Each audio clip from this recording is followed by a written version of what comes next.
नमस्कार दोस्तों, आज की इस वीडियो में हम बात करेंगे ऑपरेशन दाऊद के बारे में, जो कि 2005 में चलाया जा रहा था। 2005 में मीडिया के हवाले से ये खबर आई कि दाऊद की बेटी मरूक की शादी पाकिस्तान के एक्स क्रिकेटर जावेद मियाँजाद के बेटे जुनैद के साथ होने वाली थी। शादी की तारीख 9 जुलाई मक्का में रखी गई और उसके बाद में रिसेप्शन पार्टी 23 जुलाई को दुबई के ग्रैंड हयात होटल में की जाने वाली थी। जैसे ही यह खबर आईबी के कानों में पड़ी, वहां पर हड़कंप मच गया। आईबी, जो कि दाऊद को एक लंबे समय से मारने की प्लानिंग कर रही थी, अब उनके सामने ये गोल्डन अपॉर्चुनिटी आ चुकी थी। हालांकि पाकिस्तान के ऊपर भी यूनाइटेड नेशन की तरफ से दबाव बनाया जा रहा था और दाऊद इब्राहिम को इंटरनेशनल टेररिस्ट डिक्लेयर किया जा चुका था संयुक्त राष्ट्र के द्वारा, जिसके कारण दाऊद का पाकिस्तान से बाहर निकलना आना जाने में बहुत सारी पाबंदी लगाई जा चुकी थी। लेकिन ये मौका ऐसा था जब आईबी को ये कंफर्म था कि दाऊद अपनी बेटी के रिसेप्शन पार्टी में डेफिनेटली आएगा और पूरे आईबी इस ऑपरेशन में लग गया, इस मिशन को एग्जीक्यूट करने में लग गया कि दाऊद को कैसे पकड़ा जाएगा। हालांकि यह एक सीक्रेट कॉवर्ट ऑपरेशन था, जिसकी खबर आईबी के डिपार्टमेंट में कुछ ही लोगों को थी। क्योंकि यह ऑपरेशन फॉरेन सॉइल पे होने वाला था, इसलिए इसकी जानकारी किसी को भी नहीं दी जा सकती थी और पूरी डिनाइबिलिटी को मेंटेन करना था। डिनाइबिलिटी को मेंटेन करने के लिए आईबी ने अपने कमांडो ना चुनने के बजाय छोटा राजन गैंग के लोगों को चुनने का फैसला लिया। आईबी के ऑफिसर अजीत डोवाल जी छोटा राजन से मिले और उन्होंने पूरी प्लानिंग को बताया।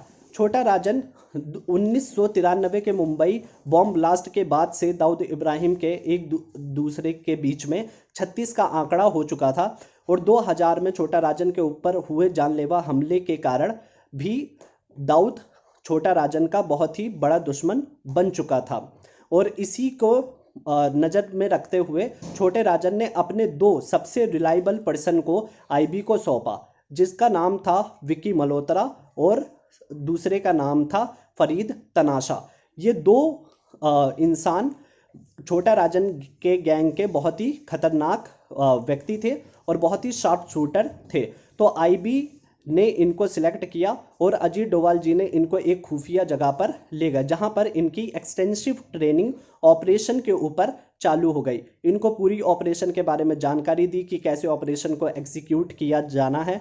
3 वीक की ये जो पूरी ट्रेनिंग थी ऑपरेशन के ऊपर, वो कंटिन्यू रही और उसके बाद में इनको प्लानिंग हर चीज़ बताई जाने लगी और इनका एक जाली पासपोर्ट भी सूडान के लिए बना दिया गया और दुबई के लिए बिजनेस क्लास में इनकी टिकट भी बुक कर दी गई।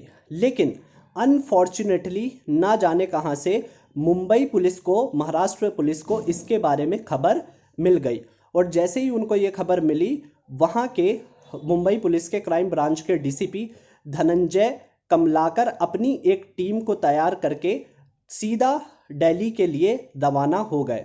जब वो रवाना हुए दिल्ली के लिए, तो अजीत डोवाल जी इन दोनों ही लोगों के साथ में अपने कॉवर्ट ऑपरेशन के जो भी दुबई का ऑपरेशन था उसके ब्लूप्रिंट शेयर कर देते, उनको जानकारी दे देते कि आपको जो शार्प शूटर हैं वो कहाँ डिप्लॉय किए जाने चाहिए। और तभी अचानक से महाराष्ट्र पुलिस के वहाँ पर उस होटल के अंदर में रेड होती है और जैसे ही वो वहाँ पर रेड करते हैं तो ये सब देख के अजीत डोवाल जी बहुत ही आग बबूला हो गए। उन्होंने धनंजय से बात की और बताया कि मैं कौन हूँ और किस चीज़ पर वर्क चल रहा है, कि कॉवर्ट ऑपरेशन पर वर्क चल रहा है। लेकिन उस समय धनंजय कमलाकर एक भी बात अजीत डोवाल जी की सुनने को तैयार नहीं थे, क्योंकि ये एक कोवर्ट ऑपरेशन था, पूरी डिनाइबिलिटी को मेंटेन किया जाना था, किसी के भी सामने इस ऑपरेशन की जानकारी नहीं दी जानी थी। और उसके बाद सेकंड पॉइंट ये भी था कि जो डीसीपी के पास उन दोनों ही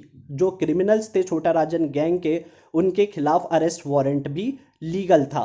तो इसी को मद्देनजर रखते हुए जो अजीत डोवाल जी हैं उनको अपने कदम पीछे लेने पड़े और कानूनी तौर पर वो कमज़ोर दिखाई दिए। फिर उनकी पूरी टीम ने उन दोनों को अरेस्ट किया और अपने साथ में ले गई। तो इस तरीके से अनफॉर्चुनेटली ये जो प्लान था जो कि एग्जीक्यूट होने वाला था, और अगर वो एग्जीक्यूट हो जाता तो क्या पता दाऊद इब्राहिम अभी इस दुनिया में नहीं रहता।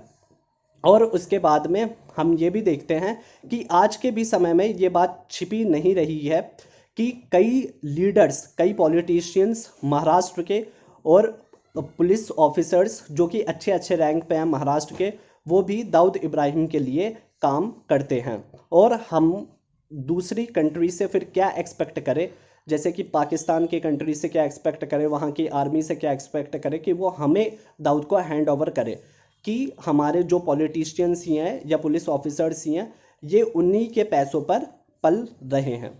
तो ये थी पूरी जानकारी ऑपरेशन के बारे में, कि आपने देखा कि कैसे कोवर्ट ऑपरेशन चलाया जा रहा था। लेकिन जब इसके बाद में अजीत डोभाल जी से ये बात पूछी गई कि क्या आप उस ऑपरेशन में शामिल थे, तो उन्होंने एक सच्चे ऑफिसर की तरह इस पूरे ऑपरेशन को डिनाई किया और उन्होंने कहा कि जब ये रेड उस 5 स्टार होटल में हुई थी तो उस समय मैं अपने घर में बैठ के टीवी देख रहा था। तो उन्होंने इस तरीके से पूरे कोवर्ट ऑपरेशन के डिनाइबिलिटी को मेंटेन किया। तो ये थी पूरी वीडियो। और आपका क्या ख्याल है पुलिस को लेकर के, कि वो कैसे इन जो बड़े बड़े डॉन होते हैं उनके साथ मिली होती है और कैसे उनसे रिश्वत खाते हैं। So please do the comment in the comment box and meet you in the next video.